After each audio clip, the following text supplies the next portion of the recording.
Samantala, heto naman ang pangkabuang rotation ng Knicks sa kanilang season ngayon.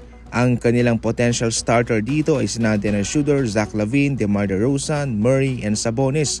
Samantalang malalim po ang kanilang bangko: Westbrook, Ellis, Monk, Clifford and Dario Saric. Malaki-laki na nagbago ngayon sa Sacramento Kings. Nung nandun pa sa kanila si De'Aaron Fox, hindi po sila yung parabang veteran team sa NBA, pero ngayon sa kanilang pagkuha kay Zach LaVine at DeRozan ay naging veteranong team na sila. Kabilang to itong sina Zach LaVine and DeMar DeRozan sa mga trade rumors, pero so far parang hindi naman nila balak na pakawalan ito at sila'y susugal pa sa season na ito kahit na hindi man nagkaroon ng positibong resulta ang kanilang pagsasama sa Chicago Bulls.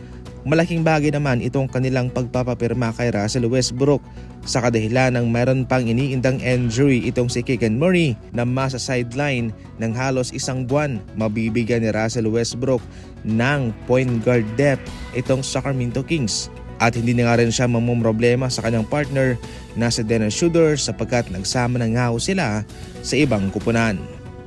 Samantala, paldong-paldo naman si AJ Green ng Milwaukee Bucks. Siya ay sasahod po ng nasa 54 million pesos kada buwan sa kanyang panibagong kontrata na nasa $45 million. Bali siya ay sasahod ng nasa $935,000 kada buwan.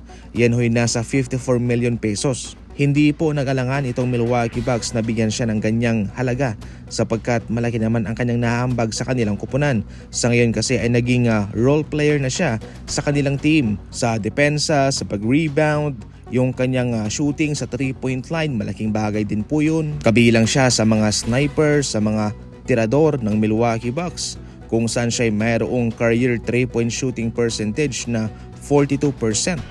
Samantala, marami ang nagtatanong sa ngayon kung bakit wala pang 4-point line ang NBA. Magandang 4-point line sapagkat ma-upgrade yung 3 points to 4 points. Malaking bagay ito sa mga long-range shooter ng NBA na sina Stephen Curry, Damian Lillard, Trae Young. Pero heto po ang malaking rason kung bakit ayaw talagang maglagay ng NBA ng 4-point line sa liga. Sa ngayon kasi ay mayroon silang kinakaharap na problema sa kanilang rating at sa viewership kung saan marami ng ngahong mga manlalaro, mga NBA teams ang nag-a-attempt ng maraming tira sa 3. Kaya imagine kung maglalagay ka pa ng 4-point line ay mapipilitan po ang ibang mga players na mag-attempt sa 4-point line. Hindi na sila matatakot sapagkat kahit na hindi man pumasok ang kanilang tira, pero kung sila naman ay ma-foul sa kanilang pag-attempt, automatic po yun 4 free throws ang maibibigay sa player na yun. Sa pangkabuuan, okay po ito kay Stephen Curry, kay Trae Young na malayo ang bitaw. Kaya nilang tumira sa ganyang kalayo na.